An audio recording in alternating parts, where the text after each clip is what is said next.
What's going on, guys? Welcome back to BlackTideTV and the second ever gold review. Before we get started on the gold review of the KRM-262, I would like to elaborate on the order of my gold reviews and talk about the gameplay. So first, let's talk about how the gold reviews are going to actually happen. Now, in my previous video, I did say that I'm not going to really have much of an order, that I'm just going to kind of jump around, and that's still almost true, but it's not entirely true because I do want to do each weapon class in order. So what I mean by that is I will be jumping between like sniper rifle one day, shotgun the next day we're going to do assault rifles, next day we're going to do pistols, and we're just going to jump around like that.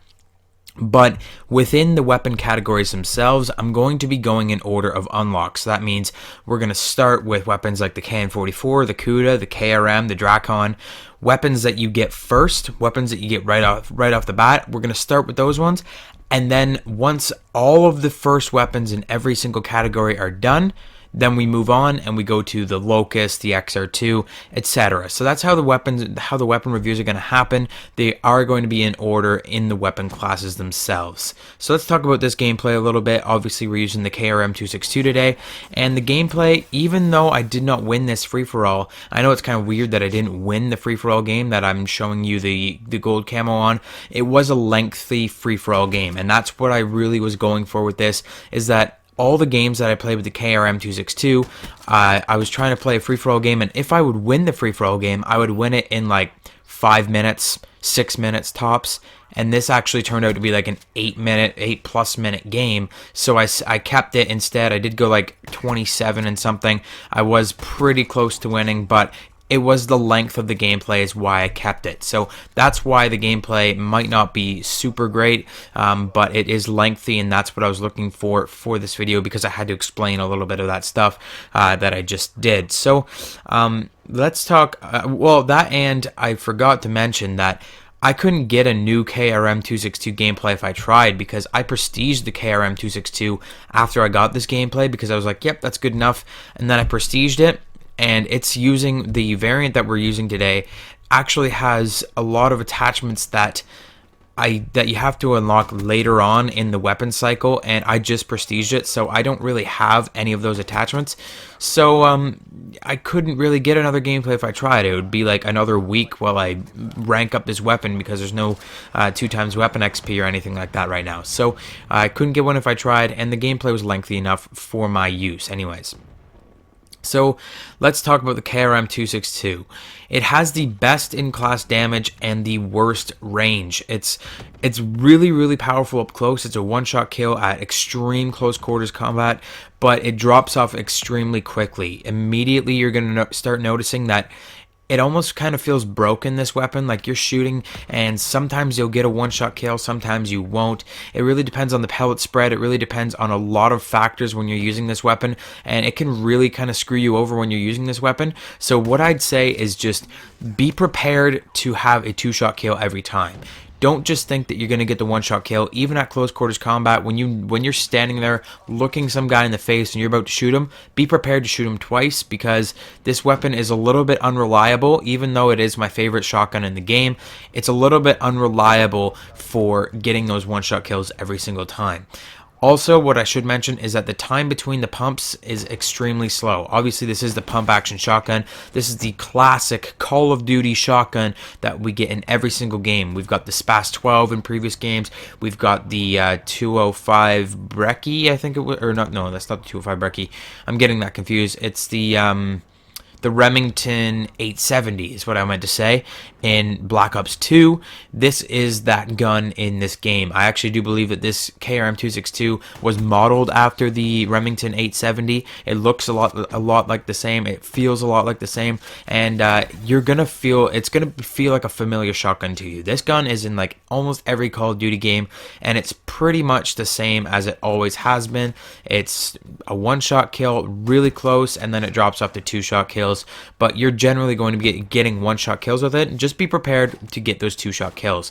So let's talk about your best ways to use this weapon, and then we'll get into some recommendations. So as I said, you do need to be prepared to shoot every single enemy twice, and there are a couple options that you can use to maximize your effectiveness at being prepared. So the first is stealth gameplay.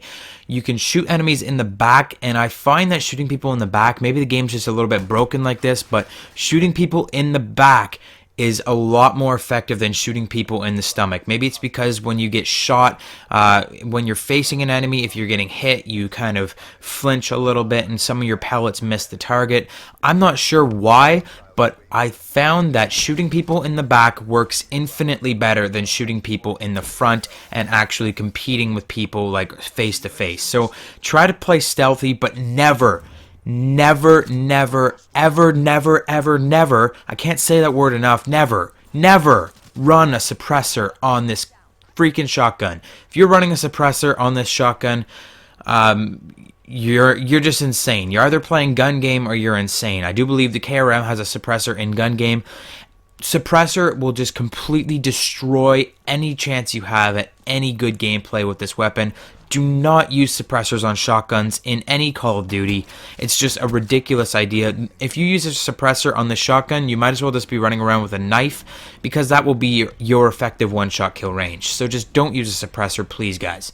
The second option of getting these better one-shot kills is rushing. Obviously, it's a shotgun. Obviously, you're going to rush. But what I'm talking about rushing, I mean like rush hard. Get in on a central objective, play an objective mode like domination. Get on B-Dom. Get into a central objective like that and camp it out. You can camp around corners. You can camp on an objective in the middle of the map. A place where there's going to be a lot of people running by really close. You want to force close range engagements with this weapon. So jump on objectives in the middle of the map, places that you know there's going to be lots of enemies, or camp around corners in high traffic areas. There's two more tactics I'd like to share with you today. First one is aim down your sights. Always aim down your sights with this shotgun and any other shotguns before you fire. Aiming down sights will tighten up your pellet spread. It'll make one-shot kills a lot easier to get. It tightens your pellet spread and it elongates your range. So you're going to have more range and tighter pellets when you're firing with the sights aimed, meaning it's just going to be a lot easier to get a one-shot kill when you're aiming. Second thing is bring a secondary weapon. You can use overkill if you want and use another primary weapon, or you can just use like the MR6 pistol. That's a really great one as well for getting long shots.